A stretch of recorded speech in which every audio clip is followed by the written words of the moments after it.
हम लोग कितना भी कमा ले, हर महीने जेब खाली हो जाती है। मेहनत तो हम सुबह से शाम तक करते हैं, सैलरी भी ठीक है, तो फिर ये रैट रेस छोड़कर हम अमीर क्यों नहीं बन पाते? हम सब कौन सी गलती करते हैं कि हमारा पैसा हमारे लिए काम नहीं करता, हम पैसों के लिए काम करते हैं? इस सवाल का जवाब और वो एक छोटा सा माइंडसेट शिफ्ट जो आपको जीरो से मिलियनर बना सकता है, वो सब छिपा है इस किताब में, रिच डैड पुअर डैड। ये बुक लिखी है रॉबर्ट कियोसाकी ने। उनकी लाइफ में दो फादर्स थे, एक उनके अपने जो हाईली एजुकेटेड प्रोफेसर थे, उन्हें वो पुअर डैड कहते थे। मींस उनके खुद के फादर को वो एक पुअर पर्सन कहते थे, और दूसरे उनके दोस्त के फादर जो स्कूल ड्रॉप आउट थे पर उनके एरिया के सबसे अमीर लोगों में से एक थे, उन्हें वो रिच डैड कहते थे। रॉबर्ट ने उनकी फाइनेंशियल एडवाइस को 3 साल परखा, तब जाकर ये ज्ञान पूरी दुनिया के सामने रखा। इसलिए ये सिर्फ किताब नहीं, ये 30 साल का एक्सपीरियंस है। The rich don't work for money. हमारा पुअर डैड का माइंडसेट क्या कहता है?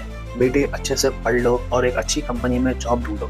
लेकिन रिच डैड कहते थे, बेटा अच्छे से पढ़ लो और एक अच्छी कंपनी खरीदने की प्लानिंग करते हैं। हमारा रैट रेस का साइकिल क्या है? सैलरी आई, बिल्स भरो, फिर डर और लालच के कारण अगली सैलरी को वेट करो। ये हमारी जिंदगी का सबसे बड़ा साइकिल है, स्पेशली हम सब इंडियंस का। और यहीं से आता है सबसे बड़ा secret, learn financial literacy, assets and liabilities. Assets वो है जो आपकी जेब में पैसा डाले, यानी कि कैश फ्लो, जमा पूंजी, सेविंग्स। लायबिलिटीज वो है जो आपकी जेब से पैसा निकाले, यानी कि आउटफ्लो, खर्चे।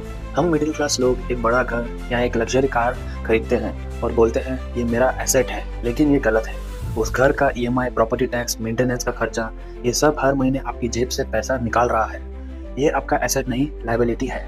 रिच लोग क्या करते हैं? वो पहले एसेट खरीदते हैं जिससे उनको पैसा मिले, जैसे कि रेंट पे फ्लैट या दुकान देना या प्रॉफिटेबल स्टॉक्स को ओन करना। उस एसेट से जो पैसा आता है, उस पैसों से वो लग्जरी कार खरीदते हैं या कुछ और खरीदते हैं, तब उनकी जेब से पैसा नहीं जाता, वो एसेट्स का पैसा होता है। Mind your own business. Job मत छोड़ना, लेकिन जॉब के साथ साथ अपना एसेट कॉलम बनाओ, स्टॉक्स, बॉन्ड्स या फिर कोई साइड बिजनेस जो आपकी फिजिकल प्रेजेंस ना मांगे। आपका प्रोफेशन आपकी जॉब है, लेकिन आपका बिजनेस आपका एसेट कॉलम है। अब सुनो, अमेरिका का सबसे बड़ा सीक्रेट है द पावर ऑफ कॉर्पोरेट्स। हम सब एम्प्लॉयज कैसे चलते हैं? पहले कमाते हैं, फिर टैक्स देते हैं, और फिर जो बचता है उससे हम खर्चे करते हैं, यानी कि earn, tax and then spend. Rich लोग क्या करते हैं? वो एक लीगल कॉर्पोरेशन बनाते हैं।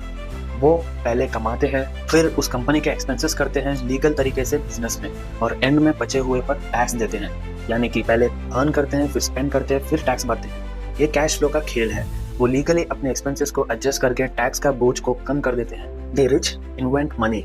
रॉबर्ट कहते हैं पैसा हर जगह है, आपको सिर्फ उसे बनाना आना चाहिए। हम लोग डर से कोई नया रिस्क नहीं लेते हैं और इसलिए हम फाइनेंशियली आगे नहीं बढ़ पाते। आपको फाइनेंशियल IQ बढ़ाना होगा, सिर्फ इन्वेस्टमेंट नहीं, आपको अकाउंटिंग और टैक्सेशन की समझ, मार्केट का ज्ञान और लॉस की बेसिक इन्फॉर्मेशन होनी चाहिए। Work to learn, not for money. एक आम इंसान हमेशा पूछेगा इस जॉब की सैलरी कितनी है। एक रिच माइंडसेट वाला इंसान पूछेगा इस जॉब में मुझे कौन सी स्किल सीखने को मिलेगी।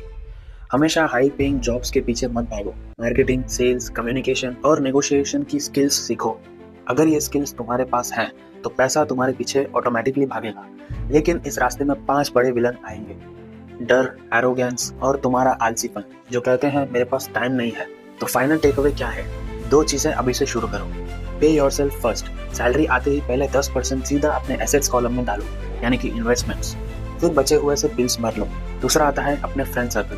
अपने फ्रेंड्स का सर्कल बदलो, उन लोगों के साथ बैठो जो हमेशा फाइनेंशियल गोल्स और इन्वेस्टमेंट्स की बातें करते हैं, क्योंकि वैसी फ्रेंडशिप में आपकी इनकम आपके 6 क्लोज फ्रेंड्स जितनी भी नहीं होती है। तो उस सिचुएशन में आप कंप्लीट करके सीखोगे और अपने आप को ग्रो करोगे। ये किताब सिर्फ ज्ञान नहीं देती, ये आपको रैट रेस से बाहर निकलने की चाबी देती है। तो बॉस, ये थी रिच डैड पुअर डैड की पूरी कहानी। अब तुम्हारी बारी, कमेंट करके बताओ तुम्हें कौन सी बात सबसे अच्छी और यूजफुल लगी। और ऐसे ही हाई वैल्यू नॉलेज जो सीधे आपकी जेब भरे, उसके लिए चैनल को सब्सक्राइब जरूर करना, क्योंकि यहाँ सिर्फ ज्ञान नहीं, फ्यूचर की प्लानिंग भी होती है। मिलते हैं नेक्स्ट वीडियो में। Thanks for watching.